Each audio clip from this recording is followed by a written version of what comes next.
Entrepreneurship has been identified as a key measurement in making sure that Africa reaches its full potential. It's also been seen as one of the key drivers of economic growth in the African continent. It is said that if there are more entrepreneurs, it will be easier for them to create more jobs. It will be easier for Africa to grow as a whole.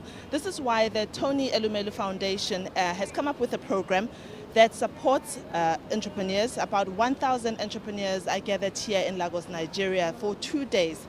And here they will find support, they will find seed capital, they will find online mentoring about how they can grow their businesses and how they can contribute to Africa's economic growth.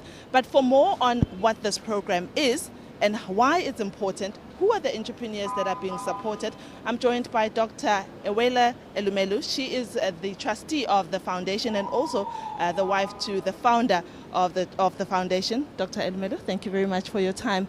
Give me your brief view about why this was important for your foundation to come up with an entrepreneurship forum that supports entrepreneurs. Okay, so as we know, this whole thing is focused on Africa as a continent, not just in Nigeria. We know that we need to develop the economy of Africa, and we know that the best way to do it is through building entrepreneurs, and the best time to catch them is at this stage and at this age. So that's why this is very important to us as a foundation and as a family. So that's why we've gone out, we've dedicated this amount of money with this investment to bring up 1,000 entrepreneurs for the next 10 years. This program started last year. This is the second year. I'm glad to say last year was a success, but we're hoping to even build on the successes of last year. So this is meant to run for 10 years, 1,000 entrepreneurs each year. The total sum of about $100 million planned to be invested in these businesses with the hope that through this, we will build up entrepreneurship, we will develop the economy of Africa as a whole.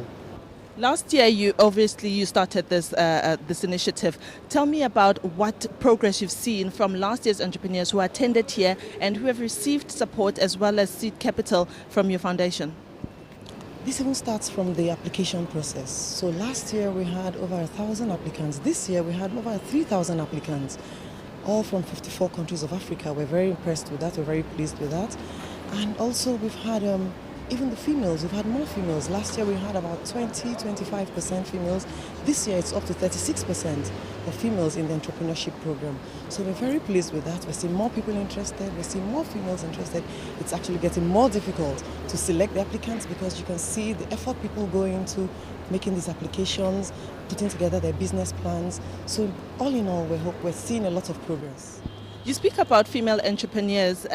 We know that it's very difficult for a female to run a business, to run a home, and to also be a mother, for instance. I know that you're also a mother who also runs her own business. Do you think that the 1,000 entrepreneurs that you've seen, are you happy with the amount of women that are represented in the 1,000 entrepreneurs that are here? Well, as I said, it's better than it was last year because we've gone from 25 to 36%, but we still want to see more. We're going to do more.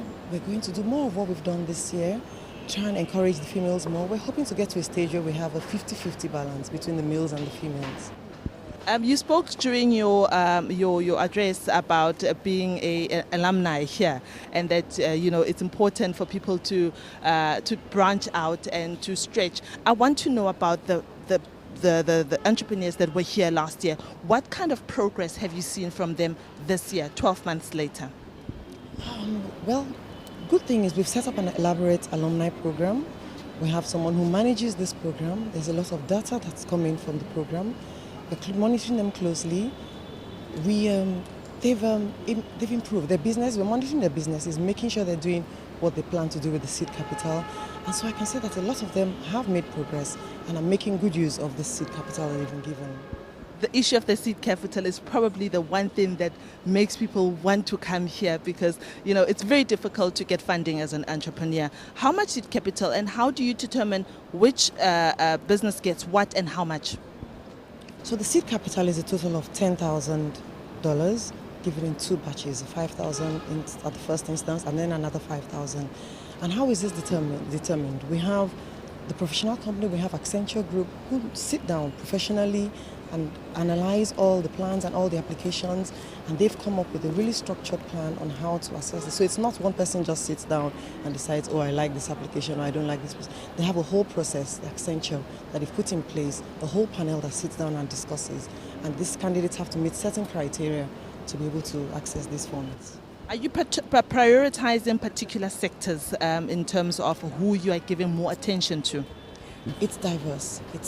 We're looking at all sectors, but we know the importance of agriculture in Africa. And so we're pleased, not that we're laying more emphasis on them, but we're happy to see that there's a large representation from agriculture. But generally, it's a diverse selection. Tell me about the support that you're getting from the private sector across the world. I know that your partner and your husband has met up with the African Development Bank and also has met up with people in France to try and get more businesses to be involved. And I do notice that no, you don't have a lot of sponsorship from private companies. How are you dealing with that? Are you looking for sponsorship from private businesses? No, we're actually, not really financial cash investments. But as you say, it hasn't been easy. It's not easy getting sponsorship. But generally, what we tend to do is to encourage support for the candidates. For example, we have Microsoft company who this year have promised provide the entrepreneurs with apps and support for the next 3 years. So things like that are the things we look for. And just lastly, everyone knows just the kind of troubles that the Nigerian economy is currently facing. How difficult was it putting together this forum in the light of the weak economy that Nigeria is currently operating under? It hasn't been easy, but we know it's just temporary. So it hasn't been, last year it was easier. This has just been a short-term thing, and we know measures are being put in place to make sure we overcome this temporary setback that we seem to be going through in the country.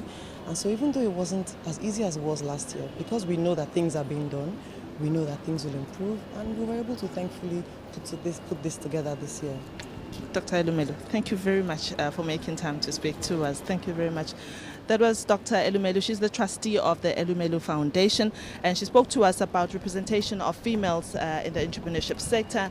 She spoke to us about how agriculture is also being prioritized, and also seed capital funding, and everything that entrepreneurship or anything that entrepreneurs would like to hear, support. This seems like it's the place to be when you're in African. 54 countries represented here, including South Africa. We have about 4 businesses that are represented here, and we will be speaking to a number of entrepreneurs to find out what they do, are they happy to be here, what they're looking forward to, and is this worth their while?